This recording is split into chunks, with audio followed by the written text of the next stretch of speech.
Houlin Daf Samer Dalet. On va commencer par Samer Gimel Amoud Bet vers, on va dire, le troisième tiers de la page. En commençant par les mots Amar Rabbi Yitzhak.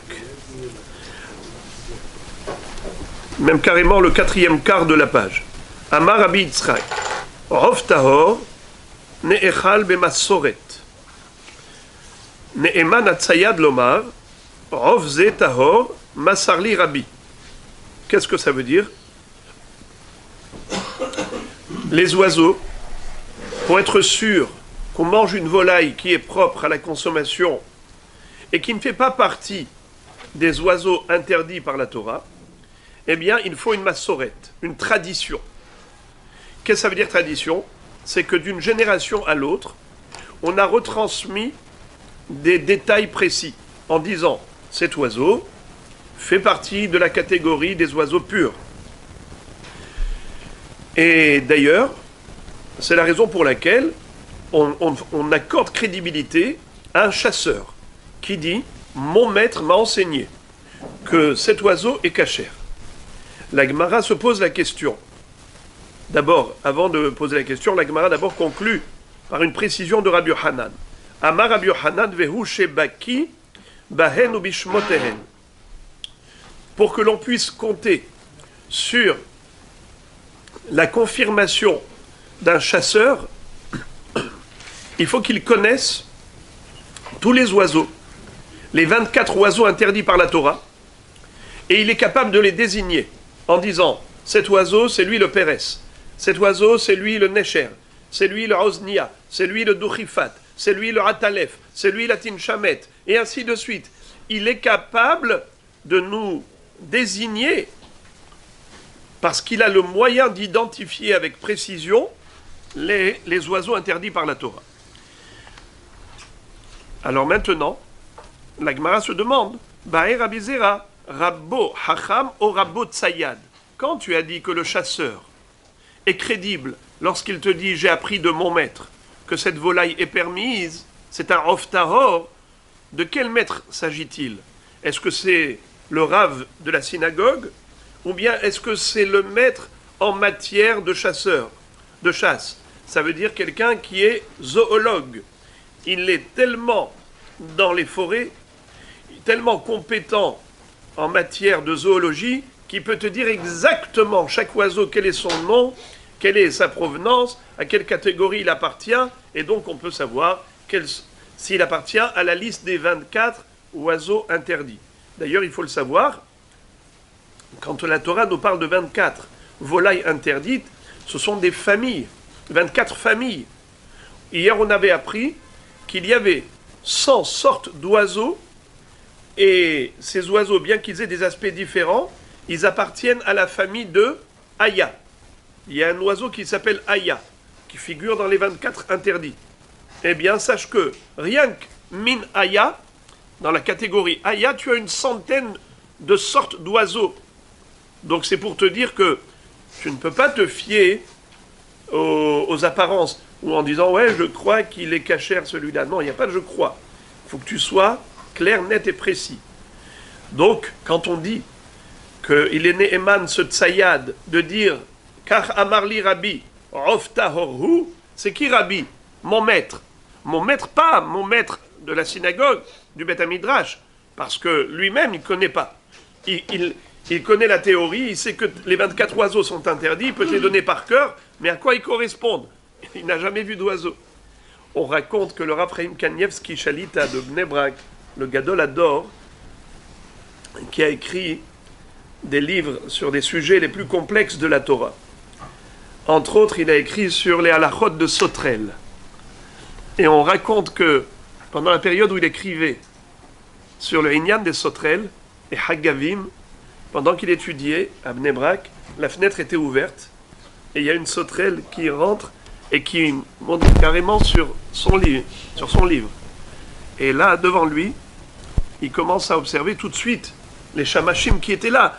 On a couru pour renvoyer l'insecte qui vient, qui s'est mis là devant. Il leur a dit non, touchez pas. Et il passe comme ça de longues minutes à l'observer dans tous les sens. Et il a dit, j'étais en train d'écrire sur la notion des sauterelles et j'avais besoin de visualiser. Akadosh Baruch Hu me l'a envoyé ici. Donc, Rabbi Tzayad, mon maître qui est chasseur, lui est compétent, et donc c'est lui qui m'a dit, voilà, ne te trompe pas, c'est cet oiseau-là qui est caché. Tashma de Amar Rabbi Yohanan, Ve'u shebaki bahen u bishmotehen. Iamart bishlama Rabbo Tzayad Shapir, ela Iamart Rabbo Hacham, bishlama shemayhu gamir leu, ela inhu miyada leu, ela lav shma mina Rabbo Tzayad. Donc la Gemara enfonce le clou en disant qu'il s'agit bel et bien d'un maître au niveau pratique et pas d'un maître au niveau théorique. Car si tu me dis qu'il s'agit d'un maître du Beth Midrash, alors il connaît par cœur les 24 noms, mais en quoi ça pourrait nous servir dans notre cuisine? Dans notre cuisine, on a besoin de manger un oiseau concret, pas des noms. Alors, il faut un Rabbi Tzayad, son maître qui est chasseur et qui connaît exactement chaque volaille avec le nom approprié. Très bien. Tanu Rabbanan. Lokhim betsi min harovdei kochavim bechol makom, ven chosheshin lo mishum nevelot, velo mishum trefot. Lorsque nous achetons des œufs chez les goyim, on a le droit, sans se prendre la tête, en se demandant peut-être que cet œuf a été trouvé dans le ventre d'une volaille qui était terefa. On s'explique. Volaille terefa, c'est-à-dire une volaille qui, après la shrita, on a retrouvé chez elle un trou dans le poumon, un trou dans le cœur. L'un des organes vitaux était atteint. La volaille est interdite. Ce que cette volaille qui est terefa produit est également interdit. L'œuf d'une volaille terefa est interdit, comme la terefa elle-même. Hayotse minat tamé. Pareil, rof nevela. J'ai fait la shrita du rof, il s'avère que mon couteau n'était pas caché. Il y avait une faille. C'était comme un couteau en dents de scie. Donc la shrita n'est pas bonne. Il y avait un œuf à l'intérieur du corps de la bête, ou du corps de l'oiseau. Eh bien, cet œuf est interdit. Ça s'appelle Betsat Nevela ou Betsat Terefa. Alors, tu me dis que tu as le droit d'acheter chez les goyim des œufs sans te poser de questions, mais pourtant ça peut être Nevela ou Trefa. C'est tout de même cachère pour quelle raison? Parce que on considère que le rof, généralement, Hachem a bien fait la nature. Il n'y a pas de raison qu'il soit terefa. Donc la majorité des volailles sont en bonne santé.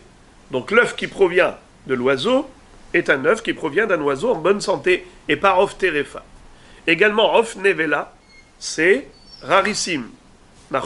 D'aller trouver un œuf dans le ventre de la bête de l'oiseau qui est nevela, c'est aussi rarissime.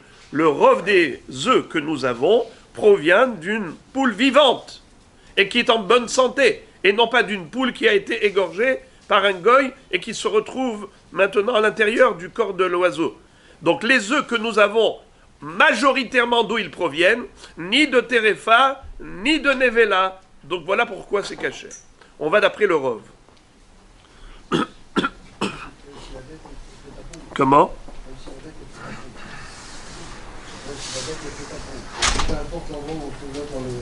Exactement.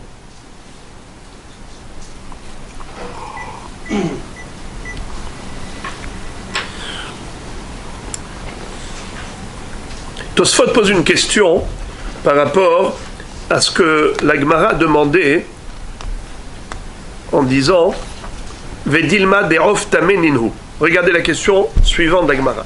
La Gemara demande Vedilma derof tameninhu. Peut-être que c'est pas un rof nevela, c'est pas un rof terefa, d'accord, mais c'est peut-être l'œuf betsa d'un rof qui est tamé. C'est-à-dire quoi tamé?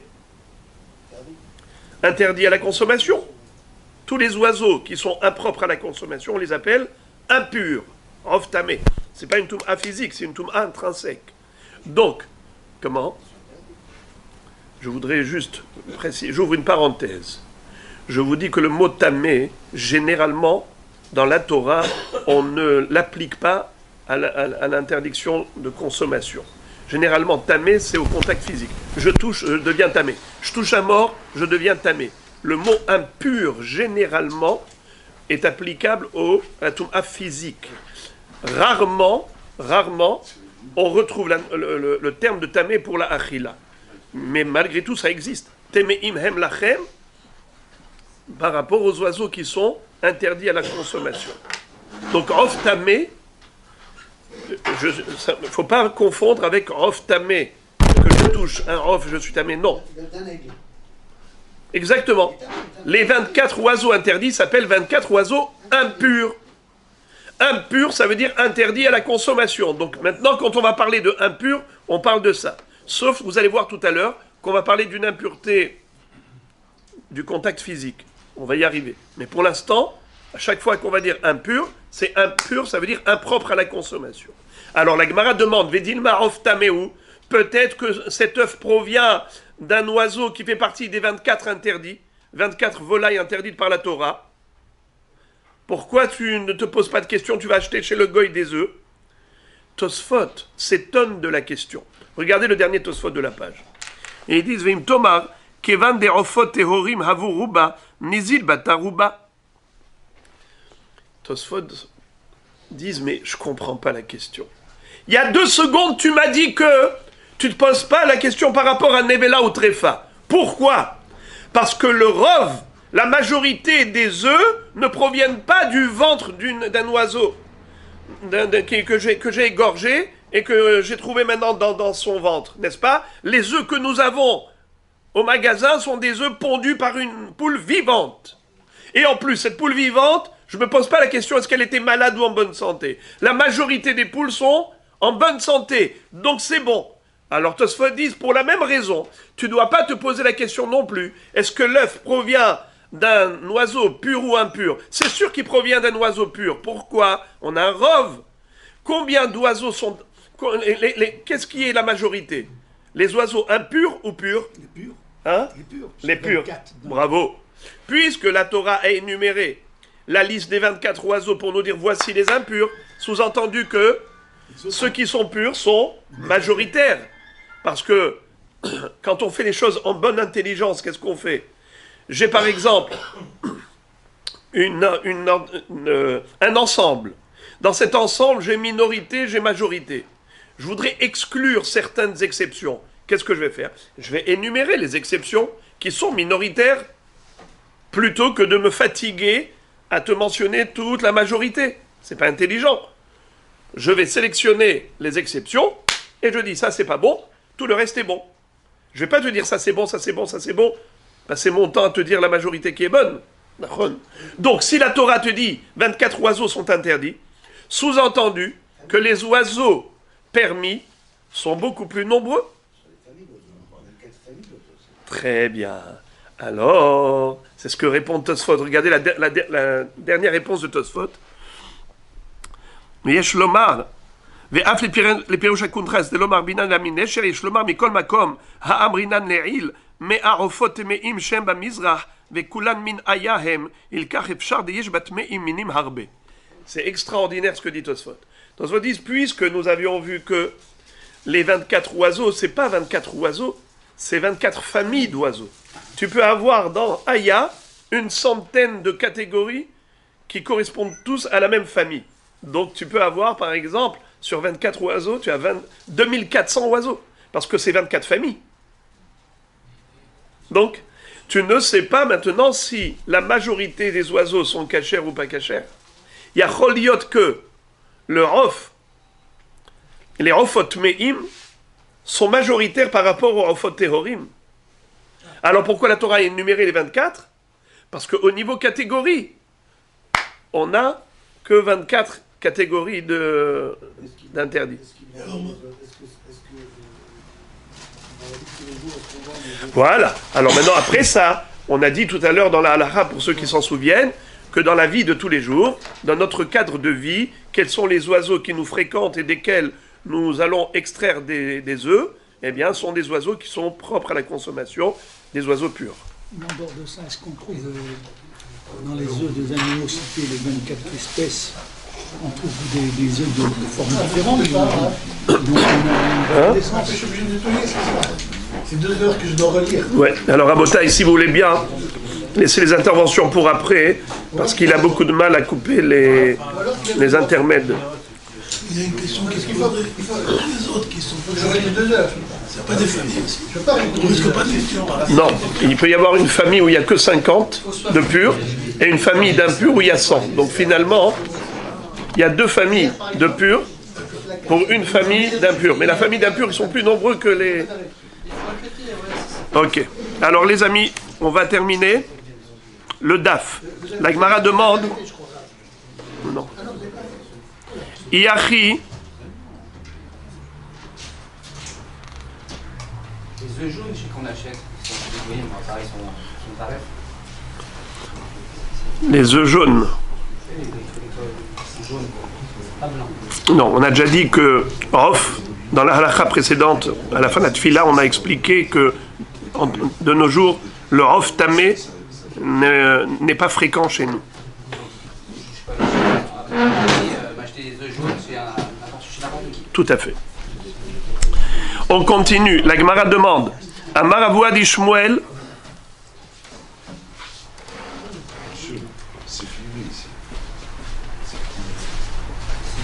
Be'omer shel Rof peloni tahor. Qu'est-ce que ça veut dire? Be'omer shel Rof peloni tahor. Dans le sens où le vendeur te dit clairement, ces œufs proviennent d'un oiseau pur. Alors la Gemara dit, Velima shel Rof tahor. Qu'est-ce que ça veut dire?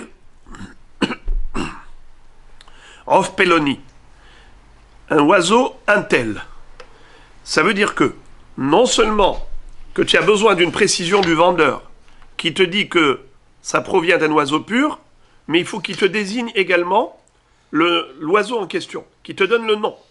De quel oiseau ça provient? Pourquoi tu as besoin de ça? Pourquoi ça ne suffit pas qu'il te dise ça provient d'un oiseau pur? Réponse, Yachi itlel ishtamute. Car sinon, il peut facilement s'échapper. Qu'est-ce que ça veut dire? Quelle est la raison de la crédibilité d'un vendeur? C'est parce que nous disons, il n'a pas intérêt à mentir, car s'il se fait attraper, il va se faire une mauvaise réputation. Plus personne ne viendra acheter chez lui, tout le monde va dire, celui-là c'est un escroc.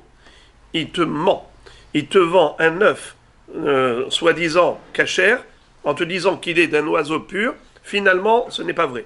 Alors comment tu vas pouvoir l'attraper, le piéger? S'il ne te désigne pas le nom de l'oiseau duquel provient cet œuf, il va juste te dire, c'est un oiseau qui provient d'un oiseau cachère.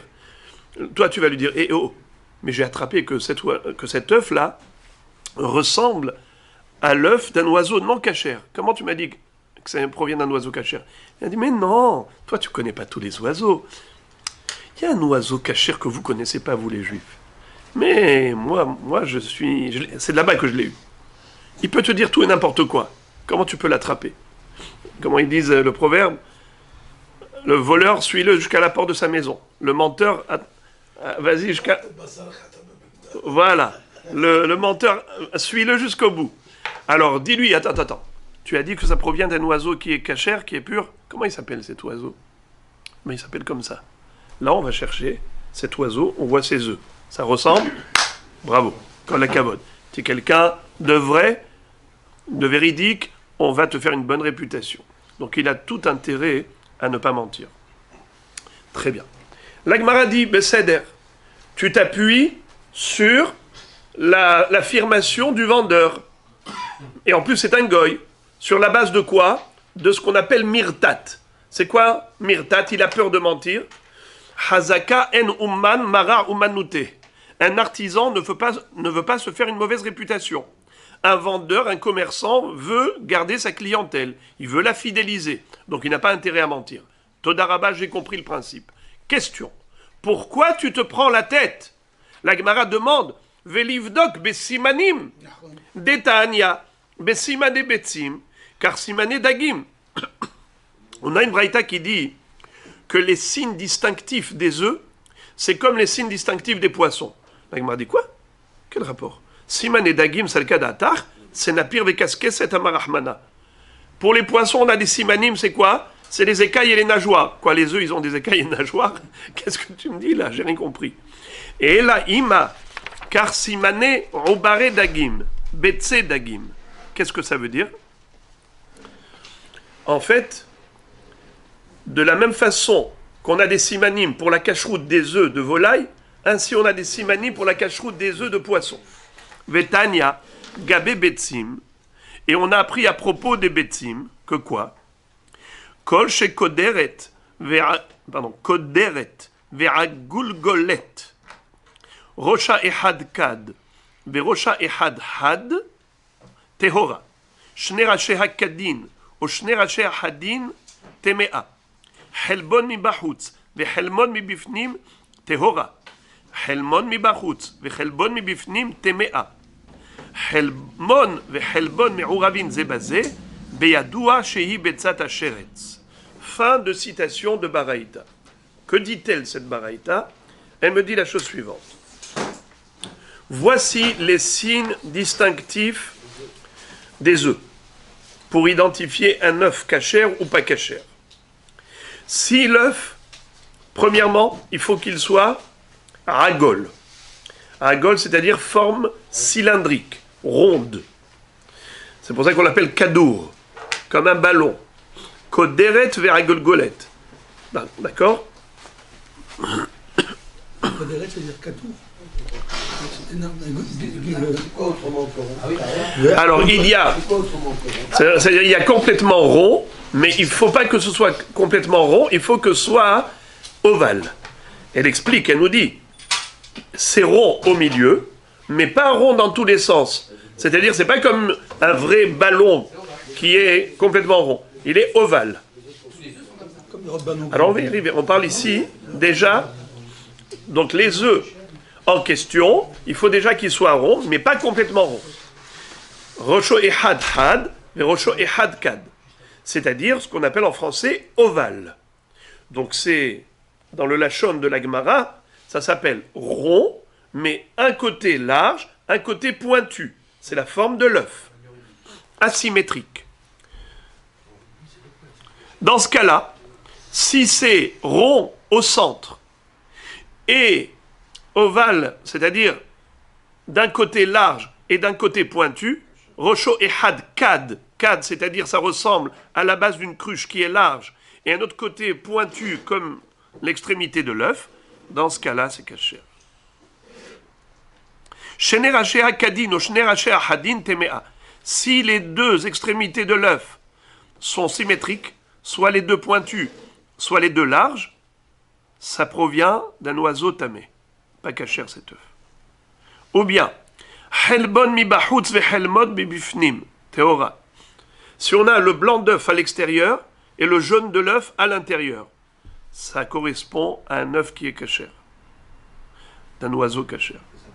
Helmon mi bahutz ve helbon mi bifnim temea. L'inverse, si le blanc d'œuf est à l'intérieur et le jaune d'œuf à l'extérieur, ça provient d'un oiseau qui est tamé. Helmon ve helbon me'uravin zebazé, beyadoua shehi betzat asheretz. Et si le jaune et le blanc sont mélangés carrément dans l'œuf, eh bien ça provient même pas d'un oiseau, ça provient d'un reptile. Fin de citation de la Braïta. Alors la Gemara pose la question, elle dit, pourquoi est-ce que tu as besoin de consulter le vendeur pour savoir si c'est cachère ou pas cachère? Tu n'as pas besoin de t'appuyer sur sa crédibilité ou pas. Tu n'as qu'à vérifier toi-même de tes propres yeux. Tu vois de quoi il a l'air cet œuf. Est-ce qu'il est symétrique ou asymétrique? Est-ce que le blanc d'œuf est à l'extérieur ou à l'intérieur? Voilà. Réponse, la tzricha de hatuchot.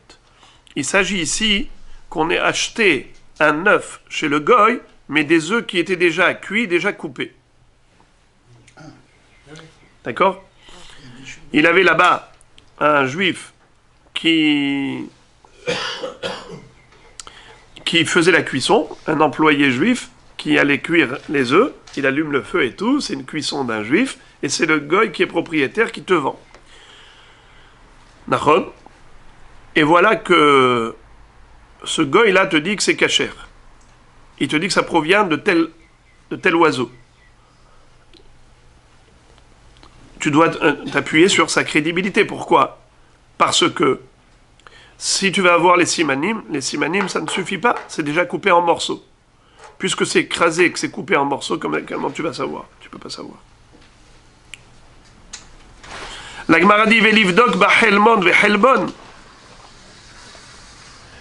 Alors, ok, c'est coupé, mais tu peux voir, même si c'est coupé en morceaux, tu vois est-ce que le blanc il est à l'extérieur du jaune ou le jaune à l'extérieur?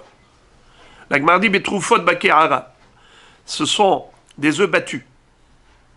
Des œufs battus, alors tu peux plus savoir si le blanc est à l'extérieur ou à l'intérieur. La Gemara dit, ah bon, est-ce qu'on a le droit d'acheter des œufs battus chez les goïms, et pourtant c'est interdit? Ve'atania, en mochrin betza terefa le oved kochavim, ela imken terufa bake'ara. Lefikach en lokchim mehem betzim terufot bake'ara. On a une règle, c'est que on n'a pas le droit de vendre un œuf qui n'est pas kasher. Par exemple, j'ai fait la shrita du off. Et il s'avère qu'il est tréfa. Ce off-là, s'il m'a donné des œufs, où j'ai trouvé des œufs à l'intérieur, même formés et tout, où il a même pondu, et juste avant il avait pondu, j'ai fait la shrita, je vois que le off est terefa. Ces œufs-là sont interdits à la consommation. Ça s'appelle betzat terefa. Qu'est-ce que j'en fais? Je vends au goy, comme ça au moins je récupère mon argent. Je ne peux pas manger, au moins je vends au goy. Mais le problème c'est que si tu vends au goy, lui le goy il peut revendre à un juif. Alors qu'est-ce que tu fais? Tu lui vends que battu. Tu vends au goy un betza tréfa que si c'est battu. Tu casses l'œuf, tu bats, tu lui dis je te le vends en tant qu'œuf battu, vas-y, pas cher. Je te vends pas cher. Le juif ne peut pas acheter battu. C'est pour ça qu'on a institué que les juifs n'achètent jamais des œufs battus chez les goïms. Pourquoi? Parce que ça peut être un œuf battu par un juif qui justement l'a battu parce qu'il n'était pas kasher. Et là, alors dans ce cas-là, la question revient à la case départ. Pourquoi est-ce que tu as besoin de t'appuyer sur la crédibilité du vendeur, ce commerçant goy, qui va te dire si cet œuf provient de cet oiseau qui est kasher ou pas? Pourquoi est-ce que tu as besoin de son témoignage? Tu n'as pas besoin de son témoignage, tu peux constater toi-même. Tu n'as qu'à voir. Est-ce que ces œufs-là étaient forme symétrique, rond, ovale symétrique ou ovale asymétrique?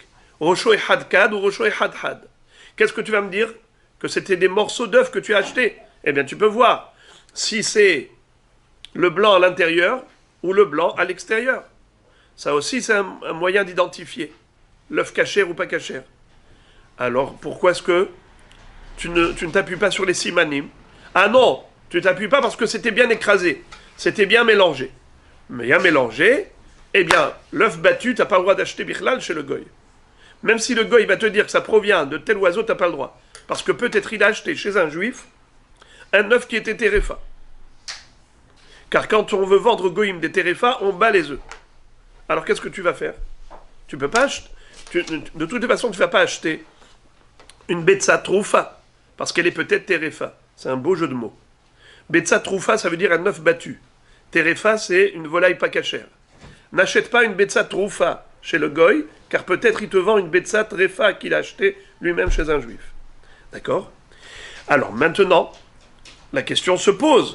Puisque nous avons des simanim par rapport à l'identification d'un œuf qui est cachère, pourquoi a-t-on besoin du témoignage du goy, vendeur, commerçant?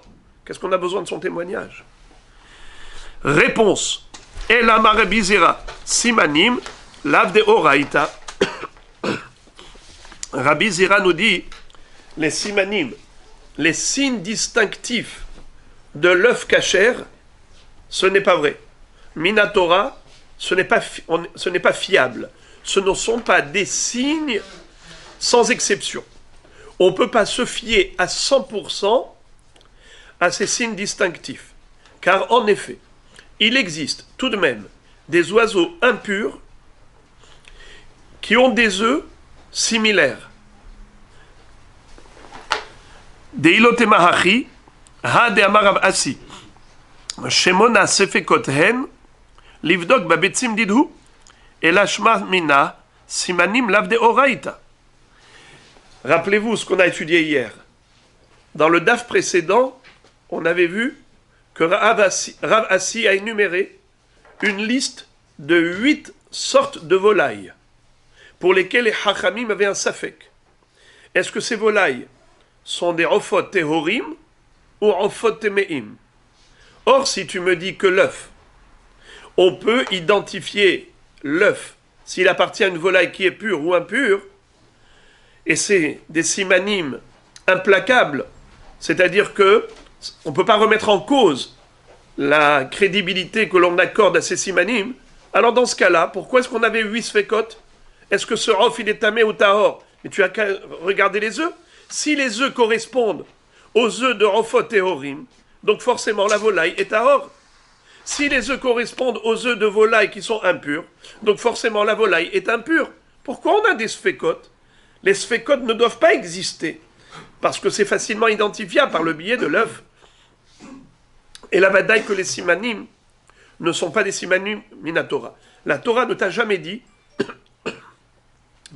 comme pour les animaux, on a des simanim de ruminants et sabots fendus, comme pour les poissons, on a des simanim d'écailles et nageoires.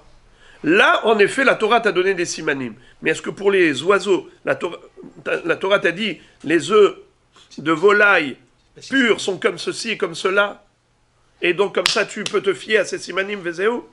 Comme ça, grâce à l'œuf, tu peux savoir quel est le digne de la volaille? Mapitom, c'est pas écrit ça dans la Torah. C'est les Hachamim qui ont analysé, constaté qu'en effet, la majorité des oiseaux purs, plutôt la majorité des œufs d'oiseaux, ça veut dire les oiseaux qui proviennent encore mieux. La majorité des oiseaux qui sont purs, tous les oiseaux qui sont purs donnent des œufs comme ça. Tous les oiseaux qui sont purs donnent des œufs comme ça. Mais il y a quelques oiseaux impurs qui donnent également des œufs la même chose. Alors c'est la raison pour laquelle on craint. On craint. Donc ça fait sauter la règle alors. Quelle règle? Que les œufs, d'après l'œuf, tu vois s'il est caché d'après sa forme. Exactement. Ça fait sauter la règle. Alors la Gemara dit, et la lema ilcheta katanela. Si ça fait sauter la règle, pourquoi tu m'as donné cette règle? C'est une règle qui n'existe plus. Harika Amar. En fait, la règle va te servir dans le cas suivant. Shne rashea kadin, ou shne rashea hadin, ou helmon mi bahutz ve helbon mi bifnim, va temea. Qu'est-ce que ça veut dire? C'est juste pour te donner la certitude contraire. Déjà, même si tu ne peux pas savoir si c'est cachère, tu peux au moins savoir ce qui est non cachère.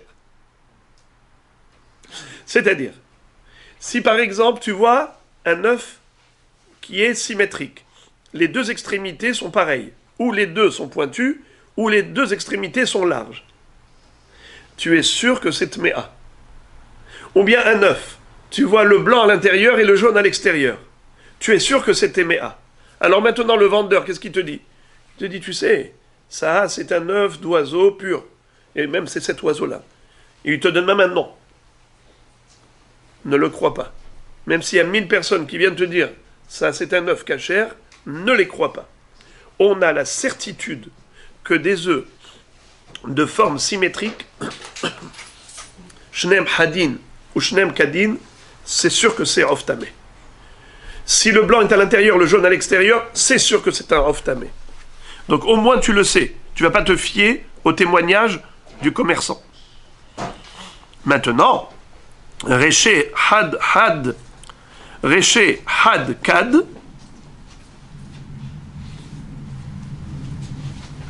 Qu'est-ce que ça veut dire Réché had? Hein? Alors ça c'est une phrase qui est très trompeuse. Je vous laisserai ici pendant quelques minutes à chercher où mettre la virgule et comment expliquer, vous aurez du mal. Alors je vais vous dire. Reché had had, c'est hyper trompeur, parce qu'il y a un mot en hébreu, il y a un mot en araméen. Reché had, Un seul qui had en araméen c'est ehad. Ah, d'accord. C'est un en nahon, en français. Had, c'est un en français. Had en hébreu, c'est pointu. Reché had had. Une tête de l'œuf est pointue. Reché had kad. Et une tête de l'œuf est large. Je peux vous promettre que si on était resté comme ça, rien qu'à lire ça, Reché had had, Reché had kad, vous aurez dit, mais attends, je comprends plus rien. Reché had had, Reché had kad, ça veut dire quoi ça? Non, il y a un had en araméen qui veut dire had, one, only. Et un had qui veut dire pointu. D'accord? Alors, Reché had had, une tête de l'œuf, c'est-à-dire une extrémité, est pointue. Reché had kad, et l'autre extrémité de l'œuf est large. Dans ce cas-là, ça ne suffit pas encore. Helbon mi bahut ve helbon mi bifnim. Et en plus, il a le blanc d'œuf à l'extérieur et le jaune d'œuf à l'intérieur. Ve'amar lecha, et le goy commerçant te dit et te certifie, shelof peloni vetahorhu. Tu sais, cet œuf-là provient d'un oiseau pur, d'une volaille pure. Alors, à ce moment-là, tu peux le croire. Qu'est-ce que ça veut dire? Puisque tu as maintenant deux éléments. Premièrement, l'affirmation du goy. Deuxièmement, l'affirmation du goy commerçant. Pas n'importe quel goy. Du goy commerçant. Deuxièmement, les simanim. Forte probabilité que ce soit des simanim de Rof Tahor. Alors là, on fait un assemblage, addition. Affirmation du commerçant, plus simanim qui, forte probabilité que ça correspond à Rof Tahor, là tu peux y aller. D'accord? Mais si tu n'as pas ces deux éléments réunis, dans ce cas-là, tu ne peux pas t'assurer. Tu n'as pas la certitude. Bistama, lotismor alehem. Des ika, des urva, des damel et des yona. Ika, des urva, des damel et des yona. Qu'est-ce que ça veut dire ika, des urva, des damel et des yona? Tu as les œufs de corbeau qui ressemblent aux œufs de colombe. Au niveau œuf, ça ressemble. Alors, vous m'auriez dit, d'accord, ça c'est bon pour les œufs de corbeau et les œufs de colombe, c'est des petits œufs. Mais nous, on a par exemple des œufs de poule. Est-ce qu'on aurait dû se prendre la tête? Est-ce qu'il existe des oiseaux impurs qui donneraient des œufs qui ressemblent à des œufs de poule? Le Ramban dit que peut-être oui. Ça veut dire, on nous a parlé des corbeaux et des colombes parce que ce sont des choses qui sont fréquentes parmi nous, mais il existe aussi des oiseaux impurs que nous ne connaissons pas forcément, mais qui peuvent donner des œufs qui ressemblent à ceux des poules. Donc, pareil, tu n'as pas la certitude, tu ne peux pas t'appuyer que sur les simanim. C'est vrai qu'il y a une forte probabilité, mais pas à 100%. Alors c'est pour ça qu'il te faut être conforté par le témoignage du commerçant, qui n'a pas intérêt à mentir, parce qu'il ne va pas se faire une mauvaise réputation. Alors, on a compris. Les simanim tout seul, ça ne suffit pas. Le témoignage tout seul, ça ne suffit pas. Il faut les deux à la fois.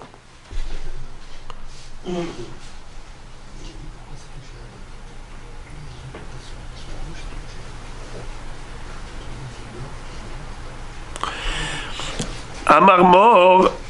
Alors maintenant, j'ouvre une parenthèse. Je tiens quand même à vous dire que, d'après la halakha, aujourd'hui, pourquoi est-ce qu'on a le droit d'acheter quand même des œufs sans se poser la question? C'est parce que nous considérons que parmi nous, nous n'avons pas l'habitude d'avoir chez nous des oiseaux, d'œufs d'oiseaux impurs. Parmi nous, nous avons beaucoup d'œufs de poule, c'est la majorité. Donc on suit le rov. Très bien. La Gemara maintenant va analyser la suite de la braïta qu'on avait lue. Amar mor, Helbon ve Helbon me'uravin zebazé, beyadoua sheibetsat hasheretz. Jaune d'œuf et blanc d'œuf mélangés, eh bien on le sait, c'est en fait l'œuf d'un reptile. Les maïhil chetta. Pourquoi? Parce qu'on avait besoin de nous dire c'est l'œuf d'un reptile. Et alors ici c'est l'œuf d'un oiseau impur. Que ça change.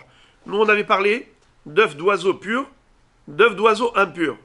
Et dans cette même baraïta, tu te dis, et si l'œuf a un jaune et blanc qui sont mélangés, ça correspond à un œuf de reptile.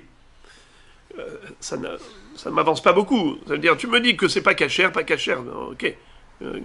Ça me change en quoi de savoir que c'est un œuf de reptile ou un œuf d'oiseau impur? Ça, c'est interdit. Et ça, c'est interdit. Pourquoi cette précision de me dire, si tu vois l'œuf qui a un jaune et blanc qui sont mélangés, forcément, ça correspond à un reptile, à un œuf de reptile? Pourquoi faire? Amar Rav Ukva Barhama Lomar Sheim Rikma Venikva Metam'a Bekaradasha. Qu'est-ce que ça veut dire? Nous savons que quand on touche un chéretz qui est mort, eh bien, on devient tamé. L'un des 8 reptiles qui figurent dans la liste énumérée par la Torah dans Parashat Shemini, où on a là-bas la liste des 8 reptiles, comme Aholet, Achbar, Aleta'a, Haka'a, Tinshamet. Tout cela, ce sont des reptiles. Atzav. Quand ils sont morts, si je les touche, je deviens tamé. Mais si j'ai juste un tout petit morceau de reptile, combien il faut de shi'ur pour que ce soit métamé? Karadasha, comme le volume d'une lentille. Très petit. Maintenant, quel est le din si j'ai dans un œuf de reptile, j'ai ouvert l'œuf du reptile, et il y a eu là-bas une formation d'un embryon de reptile. Donc c'est un reptile mort. Volume d'une lentille. Et j'ai touché. Suis-je tamé ou tahor? De nos jours, ça nous importe peu. À l'époque du Beth Amikdash, ça avait une grande incidence. Est-ce que je pouvais rentrer au Beth Amikdash ou pas? Non. Il faut aller au mikvé. Et attendre la tombée de la nuit. Est-ce que la terouma qui était au contact de ce reptile, de ce morceau de reptile mort, est-ce que le Kohen peut manger? Non, assour. Une viande de korban qui était au contact, assour. Donc ça avait une incidence particulièrement importante. Donc c'est ça ce qu'on vient nous dire. Si jamais tu as trouvé un début de formation d'embryon dans cet œuf et tu l'as touché, sache que tu es tamé. Alors que si c'était un rof tamé, alors maintenant vous voyez comment tamé c'est trompeur, hein? Alors écoutez bien, tamé interdit à la consommation, tamé que je deviens tamé quand je touche. À ne pas confondre, bien que les mots sont pareils, ce sont des homonymes, c'est comme pièce et pièce, pièce de monnaie, une pièce, une chambre, pareil, tamé et tamé. On a ici tamé impropre à la consommation qui n'a rien à voir avec le tamé au contact physique. D'accord? Alors maintenant, on a oui, ici, une toum'a au contact physique s'il s'agit de sheretz, de reptiles morts. Mais si c'est un œuf d'oiseau, même un oiseau qui est impropre à la consommation, quel est le din d'un oiseau qui est impropre à la consommation? Et il est mort. J'ai ici la charogne, le cadavre d'un oiseau qui est impropre à la consommation, et je l'ai touché. Je l'ai touché. Est-ce que je suis tamé? Non. Bravo! Aïe, c'est beau. Kol hakavod. Je touche, je suis pas tamé. Je touche, Rabotaï, un des 8 reptiles morts, et je touche Madin tamé. Excellent. Maintenant, j'ouvre une parenthèse, petite devinette. Si je touche le cadavre d'un reptile qui ne fait pas partie de la liste des 8 reptiles mentionné dans Parashat Shemini. Bravo. Je ne suis pas tamé. Maintenant, je vous pose une question. Un serpent qui est mort, je le touche. Est-ce que je suis devenu tamé, oui ou non? Oui. Ça rentre dans les, je sais pas, ça rentre dans les huit reptiles, je crois pas. Les serpents, non. Je crois pas que les serpents rentrent dans les huit reptiles. Je vous écoute, les amis. Eh bien, bravo. Je suis content de l'abstention. Avec un regard sceptique. Bravo. Faut pas se prononcer lorsqu'on n'est pas sûr. Très bien. Eh bien, le Nahash ne figure pas dans la liste des 8 reptiles. Étonnamment, étrangement, vous touchez le cadavre d'un serpent, vous n'êtes pas tamé. Et non, il ne fait pas partie des 8. Ouvrez la paracha, dans Parashat Shemini. Le lézard, il y a le lézard, le hérisson.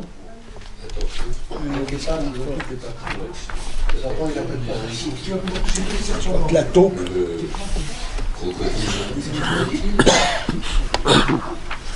On les reconnaît par leur peau. Tzadik.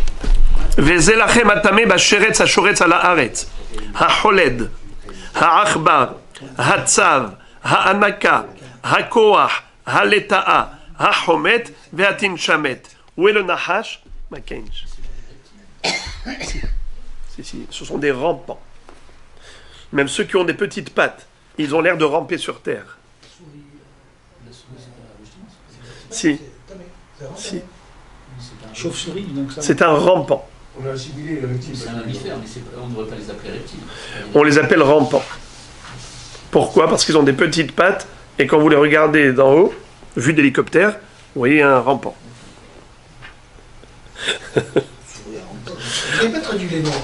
C'est vrai, mais c'est pas le sujet. En tout cas, on n'a pas le serpent. Je vais le faire. Le serpent ne figure pas dans la liste des reptiles. C'est une parenthèse. Et pourquoi j'ai ouvert cette parenthèse? Parce qu'elle va nous servir dans quelques minutes. Alors regardez. La Gemara maintenant nous dit, pourquoi fallait-il préciser?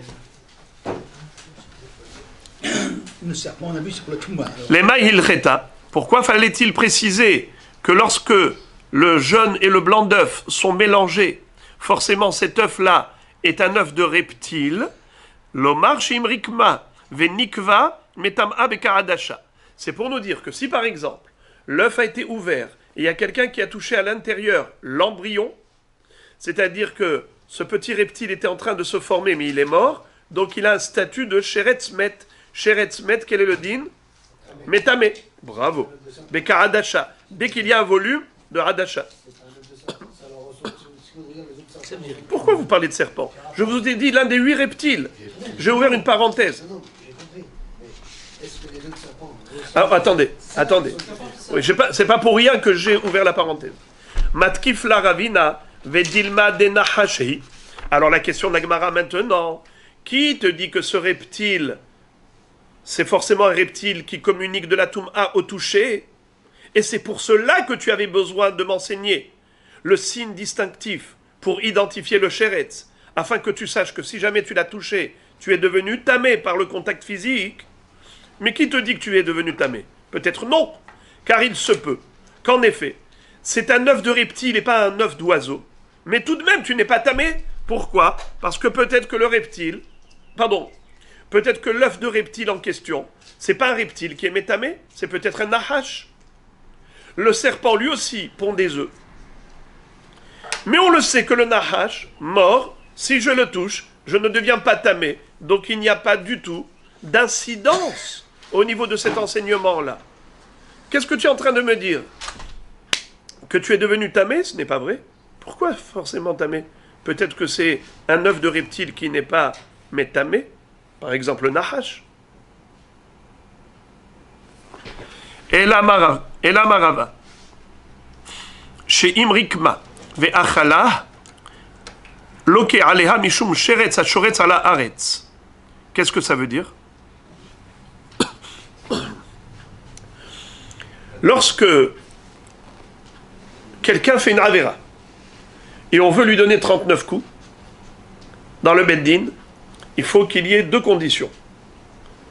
J'allais dire même 3. Premièrement, il faut qu'il y ait 2 témoins qui l'aient vu. et qu'il a fait ça, bémézide, volontairement. Mais comment on sait qu'il a fait ça volontairement? C'est qu'on l'a averti.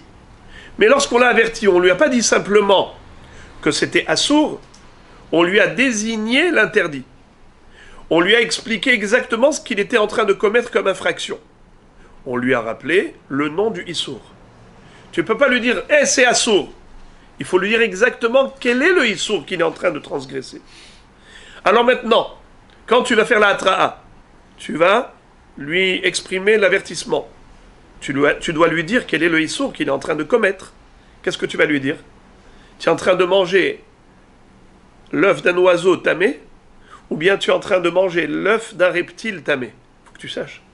Si tu ne sais pas si c'est un œuf de reptile ou si c'est un œuf d'oiseau, ta hatra'a n'est pas bonne. Ton avertissement n'est pas valable. Et si ton avertissement n'est pas valable, tu ne peux pas lui donner 39 coups. Voilà pourquoi il fallait qu'on t'explique de quoi a l'air un œuf de reptile, afin que tu saches, toi, en tant que témoin, quel avertissement lui donner avec précision. Parce que si ce n'est pas précis, il n'y a pas de malcoute. Ça veut dire rikma. Rikma, c'est-à-dire formation de l'embryon. Et qui le péché? C'est les deux témoins qui le préviennent ou comment ça se passe? Oui. Il faut qu'ils soient toujours là. Ça veut dire un des deux témoins. D'accord, la définition n'est pas la même, mais le péché c'est le même, c'est qu'il mange quand même un œuf qui est péché. Les conséquences sont La hatra'a, qu'elle soit faite avec précision ou pas, c'est le même histoire. Lui, il peut dire, oh, ils ne savent pas de quoi ils parlent, ceux-là. On ne peut pas dire que c'est Atrat Safek, il y a une marque nature, on peut dire ça que c'est Atrat. Non, c'est pas ça, Atrat Safek. Atrat Safek, c'est lorsque je fais une hatra'a à quelqu'un et je ne sais pas s'il va faire le issour ou pas. Ça veut dire qu'il peut ne pas commettre. Ah oui, d'accord, c'est pas le. Alors la Gemara demande, Iachi, Mai iria detmea, afilu de tehora nami.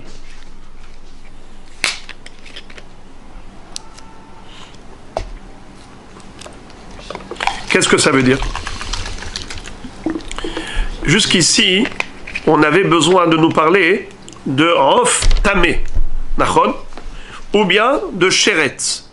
Si c'est comme ça, si c'est Midin Sheretz, parce que le bonhomme a mangé un Sheretz et on veut lui donner 39 coups, donc on est obligé de savoir que ça appartient à un reptile,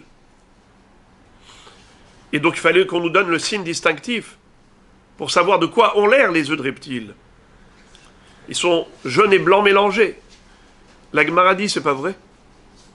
Permets-moi de te rappeler un enseignement selon lequel un œuf, même d'un oiseau pur, ça va très loin, même pas reptile, même pas oiseau impur, même un oiseau pur qui a donné naissance à un œuf qui dans l'absolu est cachère.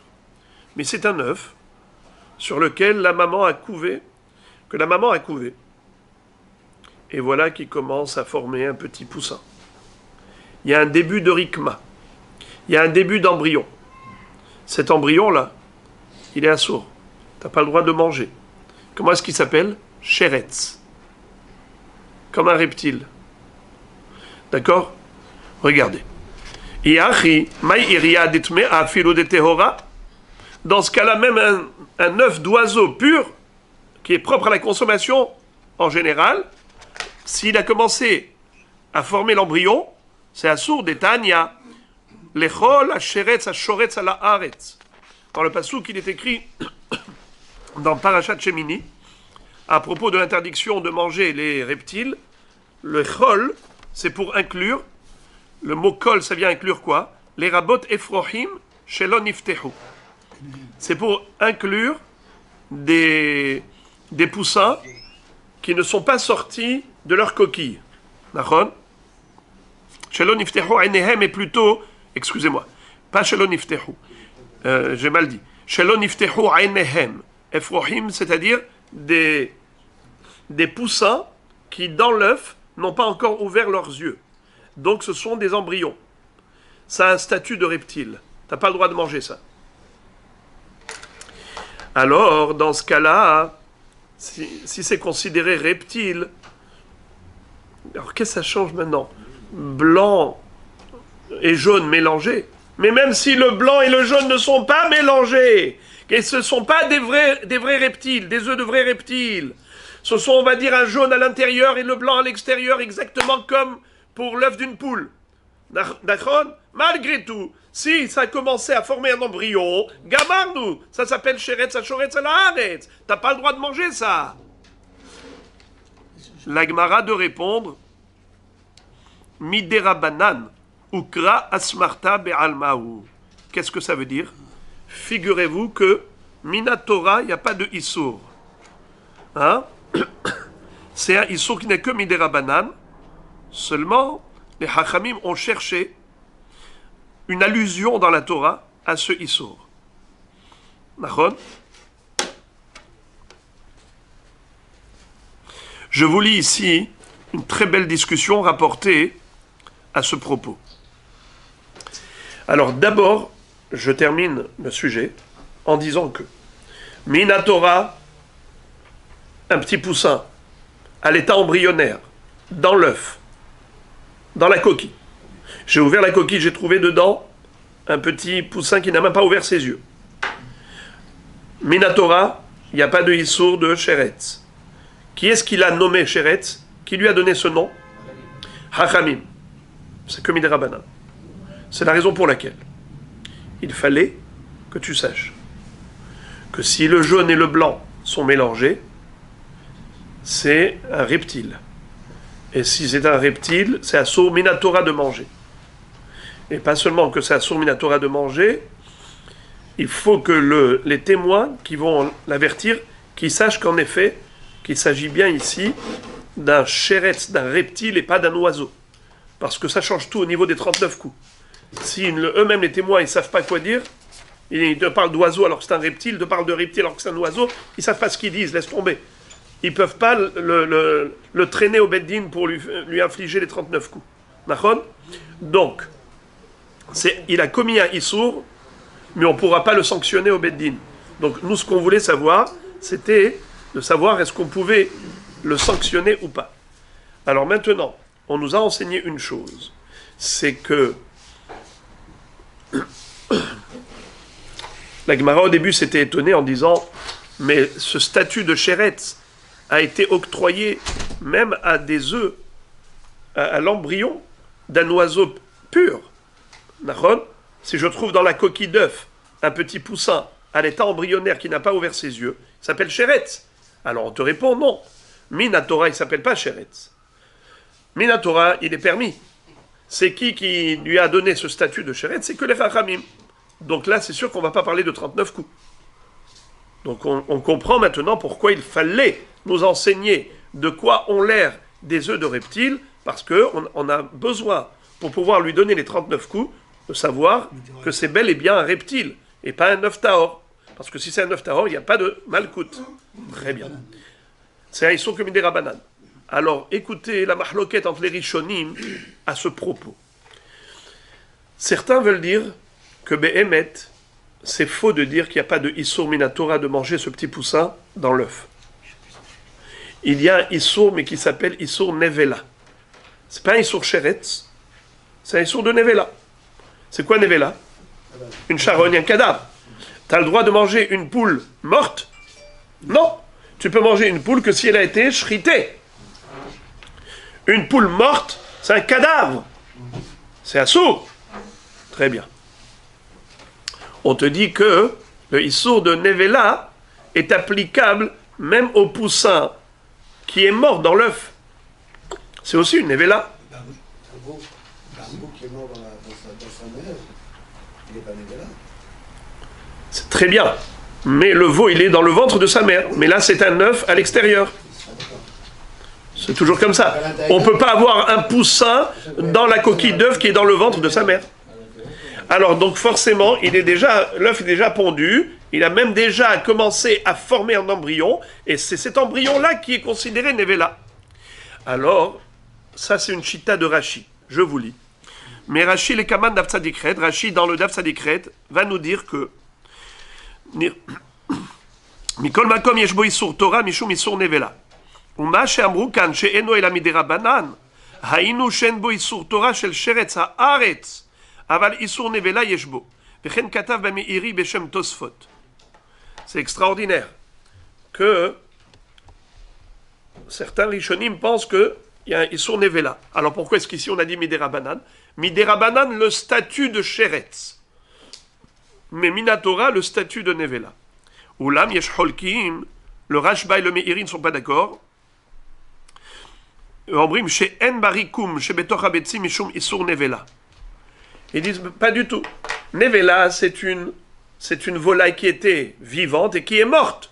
Ça, c'est Nevela. Mais cet embryon qui n'a jamais vécu, qui est en fait un œuf qui est en train de se former, tu ne peux pas lui donner le statut de Nevela. C'est en fait un œuf dans une forme différente. Un œuf en forme de poussin. Ils disent non, il n'y a pas de Isur Nevela. ויש מחלקים שבתחילת הריקום אין בו משום איסור נבלה וזהו שאמרו כאן שאינו אלא מדרבנן אבל אם נגמרה צורתו אסור משום נבלה. D'autres qui vont distinguer, ils vont dire attention, même selon les rishonim qui disent qu'il n'y a pas de Isur Nevela, c'est pas pour un poussin qui est entièrement fermé, qui est entièrement formé. On parle ici d'un début d'embryon, un début de formation d'embryon. Là, il n'y a pas de Isur Torah selon Rashba et Meiri. Mais si on a déjà un poussin, même s'il n'a jamais vécu, c'est sûr qu'il est Asur Mishum Nevela. Minatora. D'accord? Besséder. Donc d'après eux, c'est ça ce que la Gemara veut dire ici. Qu'il n'y a pas de Isur Torah, mais il y a Isur Derabanan de Sheretz. On parle du début de l'embryon du poussin. Très bien. Maintenant, la Gemara va passer à autre chose en nous disant Tanu Rabanan, Gi'ule Betzim Mutarot. Qu'est-ce que ça veut dire Gi'ule Betzim Mutarot? Si on a cuit des œufs d'oiseaux impurs avec des œufs d'oiseaux purs dans la même marmite, est-ce qu'on va dire que le goût de l'impur va interdire l'œuf de l'oiseau pur? Normalement, on connaît la règle de Ta'am Kerikar. Le goût d'un aliment interdit va rendre l'aliment permis interdit. Si je prends de la viande de porc avec de la viande de vache cachère et je les mets dans la même marmite, évidemment que tout devient interdit. Est-ce que je peux appliquer la même règle à deux œufs? Un œuf permis, un œuf interdit, ils ont cuit les deux dans la même marmite. Alors on te dit, Giroule Betzim Mutarot, c'est permis. Pourquoi? La coquille d'œuf protège. Ouais, mais des fois elle se fend, et quand elle cuit, l'œuf il éclate. Quand vous faites bouillir l'œuf, des fois il se fend. Regardez ce que dit Rashi. Rashi dit, première ligne en haut, Mutarot, Atehorim, de Maya Be'almahu, Veloya Vetama Be'haraniata. Il nous dit que l'œuf impur va donner pas un goût vraiment, il va donner que Maya. Maya, c'est quoi Maya? C'est comme si c'était de l'eau qui sortait, de l'eau sans goût, qui va passer d'un œuf à l'autre. Maya Be'alma. Il n'y a pas de goût, vraiment, de l'œuf interdit qui va passer à l'autre qui est permis. Les deux, ils ont une coquille, et donc, ça ne permet pas une communication de goût. Encore une halakha. Betzim muzarot, nefesh yafa tochlem. Qu'est-ce que ça veut dire? Betzim muzarot, Rashi explique. She'enam shel zachar, ve'en efroach kalut bahem le'olam. נפש יפה תאכלם, שאינו יסטניס, ואין דעתו קצה בהם תאכלם, אף על פי שישבה עליהם תרנגולת ימים רבים. Qu'est-ce que ça veut dire? On parle ici, ce qu'aujourd'hui on appelle les œufs blancs. Ça veut dire un œuf qui a été pondu par la poule, mais sans fécondation avec un mâle. La femelle n'a pas eu besoin du mâle pour fabriquer cet œuf. Elle a été se chauffer sur la terre, ce qu'on appelle Safna Me'ara, et c'est comme ça qu'elle a eu un œuf dans son ventre. De nos jours, on fait ça de manière artificielle pour une production d'œufs à profusion. On n'attend pas gentiment que la poule et le coq se rencontrent. On va prendre des poules, on va les mettre dans des cages, on va les mettre à l'intérieur de serres, on va créer une température ambiante avec des lampes et tout ça, et c'est comme ça que ces poules dans les cages n'arrêtent pas de pondre des œufs. Et vous avez en dessous un réceptacle, comme un genre de tapis, et ça roule, et ça va, et ensuite ils recueillent, et ainsi de suite. Ce sont des œufs qui ne vont jamais pouvoir donner de poussin, puisqu'elle n'a pas eu avec le mâle, la femelle n'a pas fécondé avec le mâle, eh bien, cet œuf-là ne pourra jamais donner de poussin. Quelle est, par contre, la nature de la femelle? C'est que elle prend cet œuf-là comme un œuf fécondé avec un mâle, et elle va aller le couver. Elle va le couver.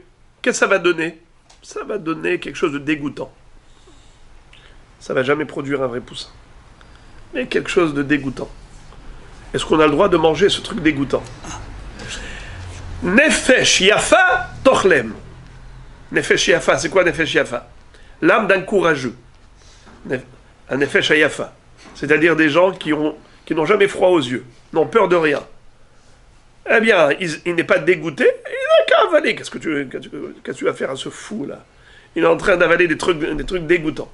Quelqu'un qui est écœuré, assour, bal techaketsu. T'as pas le droit de faire des choses dégoûtantes. De t'écœurer.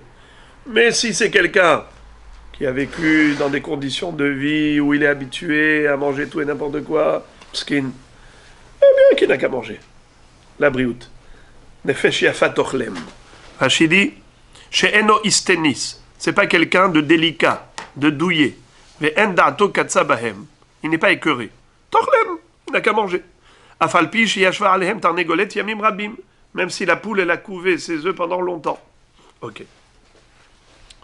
Nimtsa aleha kored dam, zorek et adam et ochel et ashar. Qu'est-ce que ça veut dire?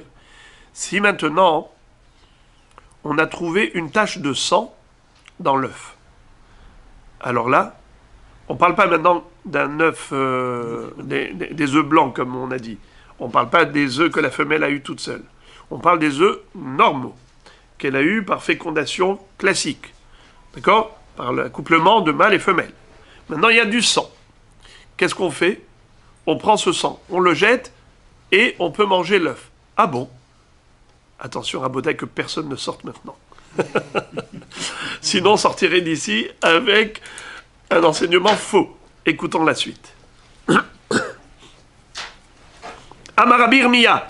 Vehu shenimtsa al kesher shela. Quand est-ce qu'on dit que l'œuf est kasher? Il suffit juste de jeter le sang. C'est seulement si on a trouvé la tache de sang sur le kesher. Qu'est-ce que ça veut dire sur le kesher? Rashi. Vehu shenimtsa adam al kesher shela. Hu zera shel tarnegol. הקשור בראש הכד של ביצה, ומשם יצירת האפרוח מתחלת, וכיוון דעדיין הוא שם, לא נתפזר בשאר הביצה, הלקח אוכל השאר, אבל נמצא על חלמון שלה, כולה אסורה, כדי מפרש לקמן, דשדה תכלה בכולה, נתפשט הקלקול בכולה. Qu'est-ce que ça veut dire? Le blanc d'œuf, le kesher dans le blanc d'œuf, qui se trouve au niveau cad. Comme on a expliqué tout à l'heure, l'œuf est ovale, il y a une partie, l'œuf de kasher, l'œuf de poule, par exemple, qui a une partie pointue, une partie large. La partie du kesher, ce qu'on appelle le nœud du blanc, dans le blanc, vous voyez comme un nœud, eh bien, là-bas, c'est, je ne veux pas vous dégoûter, vous écœurer, c'est le zera, c'est le sperme du zachar, du tarnegol zachar.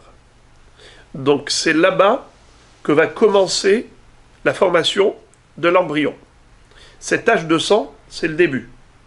Alors on te dit comme ça, si la tache de sang se trouve là-bas, c'est que ça n'a pas eu encore d'impact sur l'ensemble de l'œuf. Mais si la tache de sang se trouve dans le jaune d'œuf, c'est qu'en fait, shada tichla bekula. Tichla, c'est-à-dire la destruction, elle est partout. Le sang, c'est le début de la destruction de l'œuf. La formation de l'embryon, c'est le début de la destruction de l'œuf. Je dis ça comme ça pour que vous compreniez le sens du terme employé pour nous dire, est-ce que le issour du sang va influencer et impacter tout l'œuf, ou bien non? C'est juste le sang lui-même qui est interdit, mais pas tout l'œuf. On te dit, ça dépend où se trouve la tache de sang. Elle se trouve dans le kécher du helbon, dans le nœud du blanc d'œuf, tout va bien. C'est que ça n'a pas eu encore d'influence sur tout l'œuf. Donc tu enlèves le sang, tu le jettes, tout le reste est caché. Mais si ça se trouve, nous dit Rashi, dans le helmon, pour vous rappeler que helbon, c'est le blanc, et helmon, c'est le jaune, eh bien c'est facile. Helbon, ça rappelle halav, blanc. Helmon, ça rappelle limon, jaune. Donc, si la tache de sang est dans le helbon, c'est moutar. Dans le helmon, c'est assour. Tané d'Oustaï. La Braïta, enseignée par Doustaï, à voix des Rabbi Aptorike, le père de Rabbi Aptorike, confirme et conforte ce qu'on vient de dire. Lo shanu ela shenimtza al helbon shela, aval nimtza al helmon shela, afilu betza asura.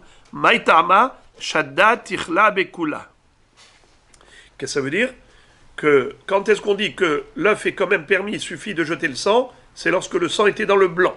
Mais si le sang était dans le jaune, shadda tichla bekula. La destruction a été envoyée partout dans l'œuf, et par conséquent, tout l'œuf est interdit, il faut le jeter. On a une autre version de cette baraïta. Amar le Rav Gevi ami bekati le Ravashi ifra tane tana kame de Abaye ve Abaye ou de Tartzani hale hachi. Ça veut dire, il y avait un Rav qui avait dit devant Abaye la baraïta mais à l'envers, en disant si la tache de sang est dans le jaune d'œuf, cachère. Si c'est dans le blanc d'œuf, pas cachère. Abaye l'a corrigé, lui a dit attention, c'est le contraire. Dans le blanc d'œuf, c'est cachère, dans le jaune d'œuf, c'est interdit. Maintenant, la Gemara revient à ce qu'on avait appris précédemment au début du cours. Rappelez-vous, on parlait plutôt des œufs d'oiseaux impurs ou des œufs d'oiseaux purs. On avait dit que si on sait d'où ça provient, l'œuf est cachère. Évidemment, si tu sais que ça vient d'un oiseau pur, c'est cachère. D'un oiseau impur, c'est pas cachère. D'accord.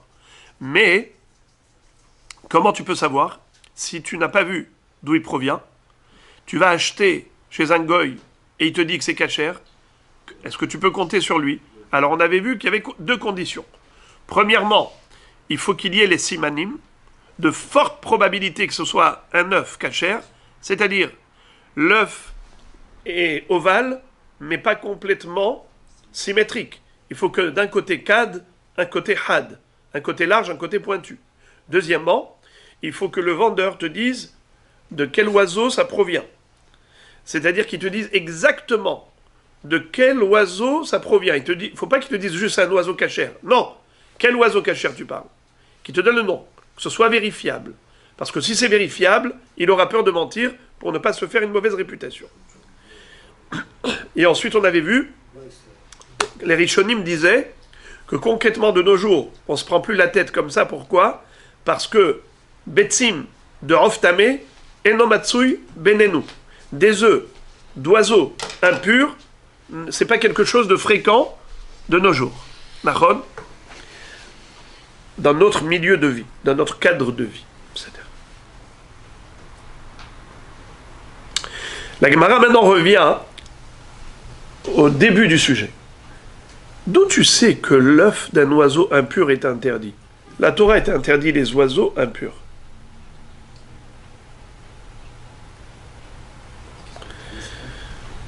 La Torah t'a interdit les oiseaux impurs. Où est-ce que tu vois que l'œuf de l'oiseau impur est interdit? On avait dit non. Vous avez posé une question. Ayotse minatame tame. Excellente question. Qu'est-ce que la Gemara maintenant va se poser comme question? Elle va dire, mais d'où sait-on que c'est interdit? Lisons. Amar Hizkiya, minayin le betza temea shei asura minatora. D'où sait-on que l'œuf d'un oiseau impur est interdit? Vous êtes étonné de la question, puisque nous avons une règle. Tout ce qui sort de l'impur est impur. Par exemple, sans donner d'exemple, tout ce qui sort de l'impur est impur.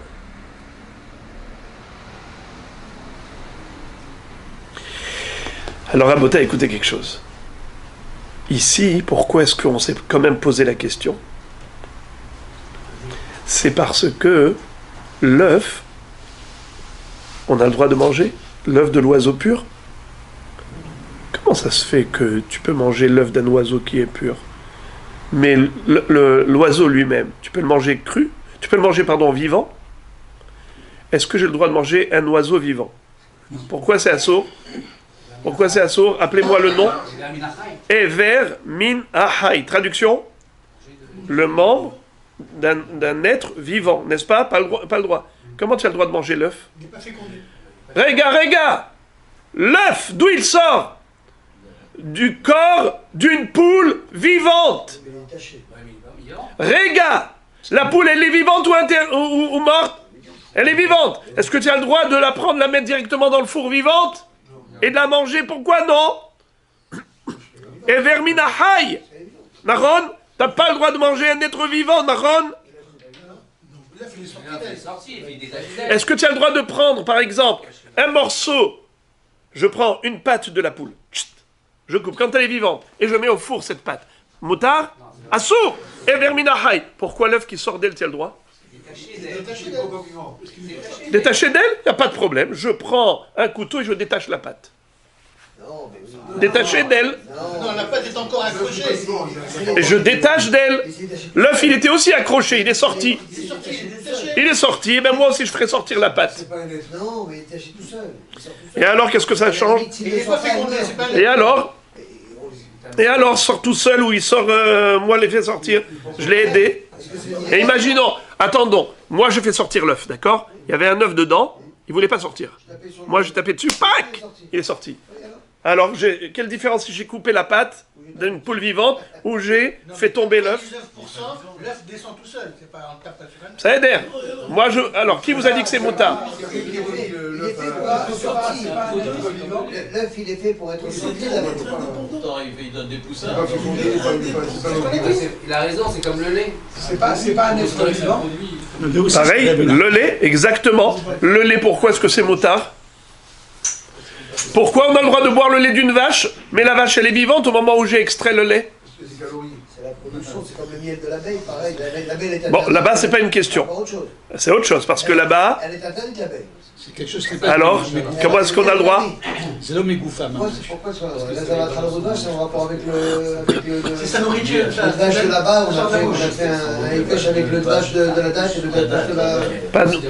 On a fait un... On va le savoir. Parce que le miel, en fait, ce qu'elle fait, l'abeille, c'est qu'elle va butiner, elle va prendre le nectar des fleurs et transformer en miel. Mais c'est pas d'elle que ça sort.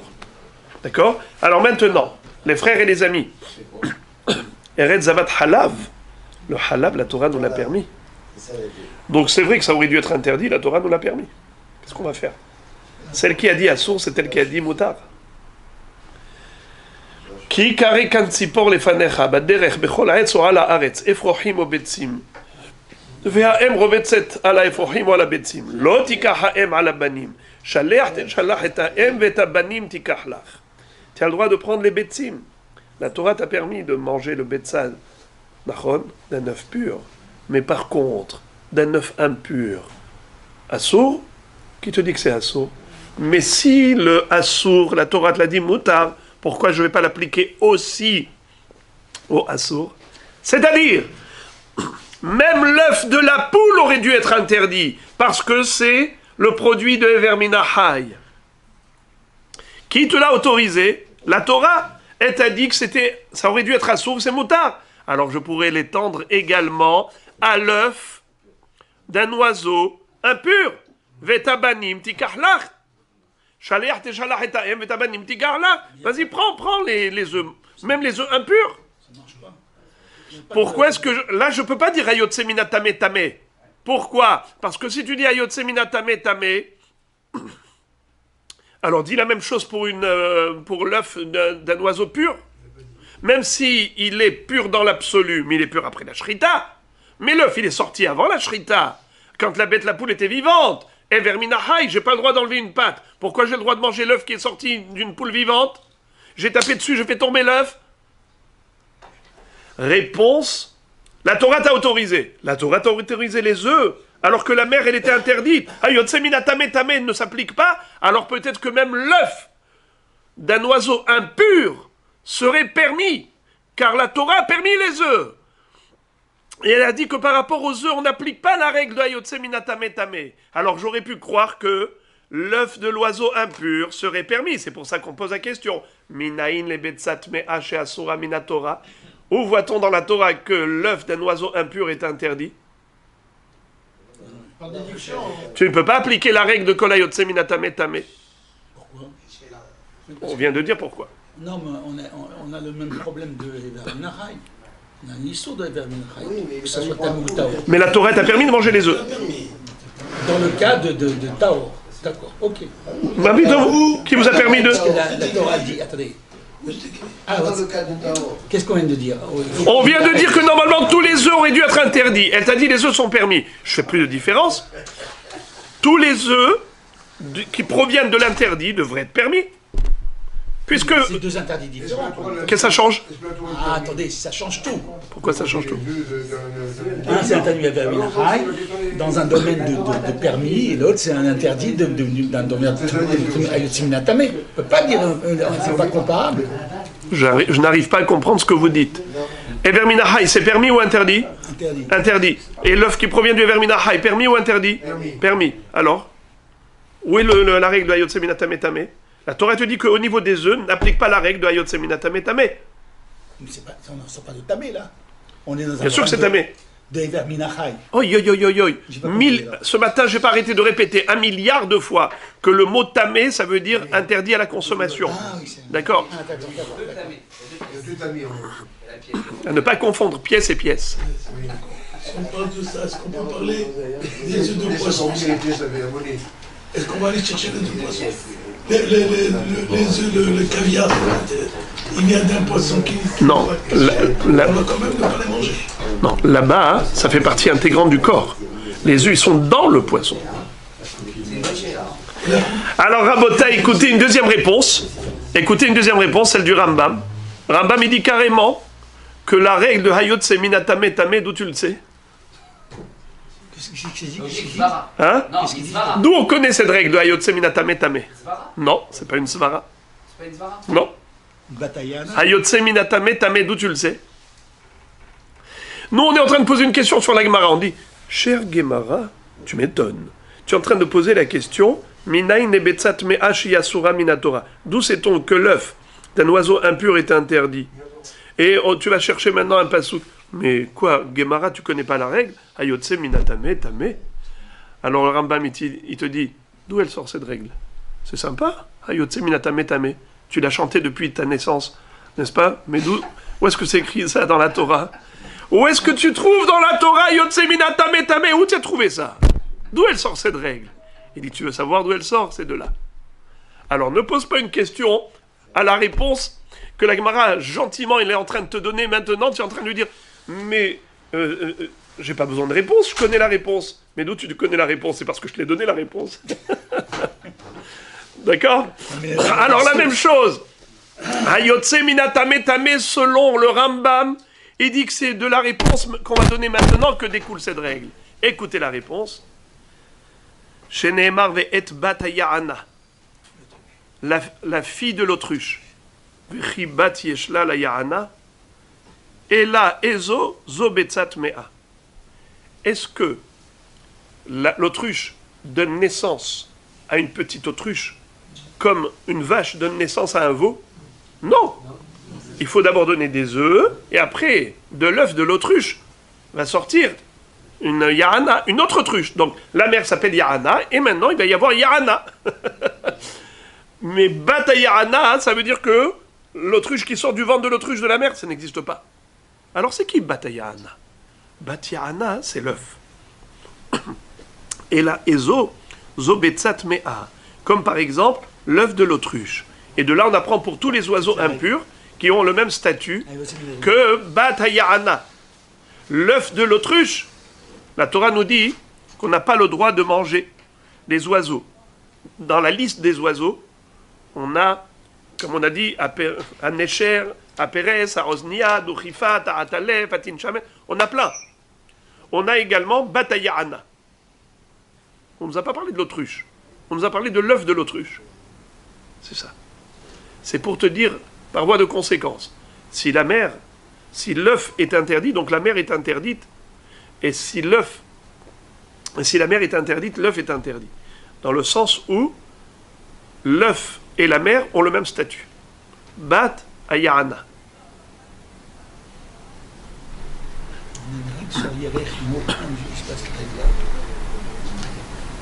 Ça, c'est quand c'est à l'intérieur. La Gemara dit Vedilma inu shemaïhu. Je comprends pas. La Gemara dit mais peut-être que c'est le nom de l'oiseau. L'oiseau, ça s'appelle Batayahana. C'est le nom de l'oiseau. Qui t'a dit que Batayahana, c'est la fille de l'autruche? Et tu dis comme l'autruche n'a pas de fille, puisqu'elle ne donne pas naissance directement à une autruche, alors c'est l'œuf. L'œuf s'appelle Batayahana, la fille de l'autruche. Mais peut-être que non. Peut-être qu'il y a une sorte d'oiseau qui se nomme ainsi. Batayahana. La Gemara répond L'Osalkadatar, c'est pas vrai. La Yahana s'appelle Yahana. L'autruche, elle s'appelle Yahana, pas Bat Yahana. Preuve Dirtiv Bat Amil Achzar Kayaenim Bamidbar. Lorsque dans Megillah-Techa, le prophète Jérémie va se lamenter en disant que Bat Amil Achzar Kayaenim Bamidbar, comme des autruches dans le désert. Alors il a bien appelé Yerenim. Il n'a pas appelé Bat Yerenim. Il a appelé Yahana. Donc ne me dis pas que c'est le nom de l'autruche. L'autruche s'appelle Bat Yahana. C'est pas vrai. Yahana, c'est le nom. Bat Yahana, c'est la fille de l'autruche. Et comme il n'y a pas de fille à l'autruche, c'est l'œuf. La Gemara dit à mon vélo, est-ce qu'il n'y a pas d'oiseau qui s'appelle Bat Yahana? Pourtant, Ve'aktiv, E'ese mispet katanim, Ve'evel kibnot Yahana. Pourtant, nous voyons dans un pasouk, quand le prophète Micha va se lamenter en disant « Je vais prononcer des oraisons funèbres, comme le tanim qui va chahuter, qui va brailler en pleurant, et je ferai le deuil comme les filles de l'autruche, Bnot Yahana. » Et c'est qui les filles de l'autruche? C'est pas des œufs. Pourquoi des œufs, ils font du bruit? Les œufs, ils sont silencieux comme des œufs. Alors, donc, de qui on parle? On parle forcément d'une sorte d'oiseau qui s'appelle Bat Yahana. Alors pourquoi tu dis qu'il n'y en a pas? La Gemara dit non, c'est pas comme ça qu'il faut comprendre Benot Yahana. Ke Yahanazu shemit abelet albaneha. L'autruche, quand elle pleure, elle fait un deuil pour ses petits qu'elle a perdus. Donc, que Benot Yahana, c'est pas Benot Yahana, Yahana al benoteha. La Gemara dit trouve un autre pasouk, ve'aktiv eshachnu sham Benot Yahana. C'est-à-dire que quand le prophète Isaïe va parler d'un lieu de désolation, où vont se réfugier là-bas les Benot Yahana, c'est sûr que là-bas on parle pas des œufs. Là-bas c'est sûr qu'on parle des autruches qui vont se réfugier là-bas. La Gemara dit, ou des oiseaux qui portent le nom de Bat Yahana. Réponse, Ki Yahanazu sheshochenet aim baneha. Non, on parle d'autruches qui se trouvent avec ses petits. Ve'aktiv techabedeni hayat asade tanim ou Benot Yahana. Akadosh Baruch Hu va dire que vont me louer, me glorifier, Tanim ou Benot Yahana.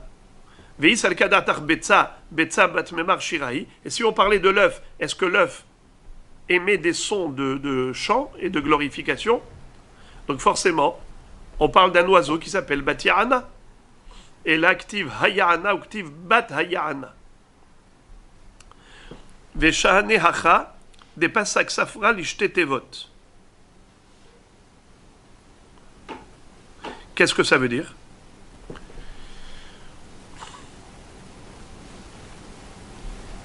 Le Sofer, quand il écrit dans la Torah, Bat Ya'ana, est-ce qu'il peut écrire Bat Ya'ana en un seul mot?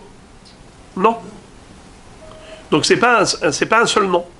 C'est pas le nom d'un oiseau qui s'appelle Bat Ya'ana. Tu peux pas me dire que c'est le nom d'un oiseau. Parce que si c'est comme ça, pourquoi il écrit en deux mots? Bat Ya'ana. Donc forcément, c'est la fille de l'autruche, c'est-à-dire l'œuf.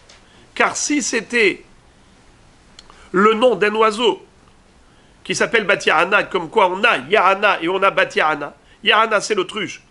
Et la Torah ici, elle ne parle pas de l'autruche, elle parle d'un oiseau qui s'appelle Bat Ya'ana. Alors pourquoi il écrit ça en deux mots? Bat, il laisse un écart, et il écrit Ya'ana. Donc forcément, c'est que l'oiseau c'est Ya'ana, et Bat Ya'ana, c'est la fille de l'autruche. Et comme il n'y a pas de fille d'autruche, c'est l'œuf. La Gemara dit, ah bon?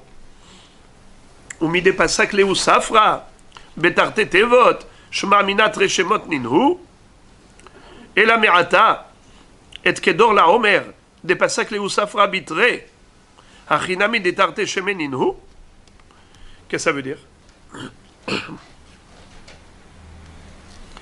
Lorsque tu m'as dit que Bat Ya'ana, c'est forcément la fille de l'oiseau, c'est-à-dire l'œuf, et ça ne peut pas être le nom d'une sorte de volaille qui s'appellerait Bat Ya'ana. Quelle est la preuve? C'est qu'on l'écrit pas en un seul mot, on l'écrit en deux mots. Parce qu'on l'a écrit en deux mots, il ne peut pas s'agir de la même chose. C'est pas vrai. Moi, je vais te démontrer que dans le Sefer Torah, il y a deux mots qui en réalité sont le même nom de la même personne. Kedor la Omer. Comment ça s'écrit? En deux mots. Kedor la Omer. Le Sofer, il écrit en deux mots. Et pourtant, on parle de la même personne. C'était un des rois dans la guerre d'Avraham Avinu. Nachon. Donc, tu vois que Kedor la Omer, ça s'écrit en deux mots. Et pourtant, ça désigne une seule et même personne. Alors même Bat Ya'ana, il se peut que c'est pas la fille de Ya'ana. Bat Ya'ana, c'est le nom d'un oiseau qui s'appelle Bat Ya'ana. Ah, il est écrit en deux mots, et alors, deux mots peuvent former un nom. Comme Kedor la Omer, c'est écrit en deux mots, et pourtant c'est le même nom. Alors la même chose, Bat Ya'ana, c'est deux mots qui forment le nom d'un oiseau qu'on ne connaît pas. D'accord? Une seconde. La réponse de la Gemara, écoutez comment elle est belle la réponse de la Gemara. Amre, hatam, kedor la omer, bishte tevot pasikleu, bishne shitin lo pasikleu. Aval hacha, afilu bishne shitin nami pasikleu. Qu'est-ce que ça veut dire? Le Sofer, dans kedor la omer, même s'il sépare entre kedor et la omer, mais il est obligé de les écrire sur la même ligne, les deux mots. Parce qu'en fait, c'est le nom d'une même personne. Par contre, Bat Ya'ana, il n'a pas le droit de l'écrire en deux lignes. Il est obligé d'écrire Bat Ya'ana sur la même ligne. Je répète. Vous avez dit la même chose. Alors, excusez-moi, pardon. J'ai dit une bêtise. En regardant la montre, il ne faut jamais regarder la montre. Alors, oubliez ce que j'ai dit, je reprends. Kedor la Omer et Bat Ya'ana. C'est vrai que dans les deux, on a deux mots qui sont écrits l'un à côté de l'autre.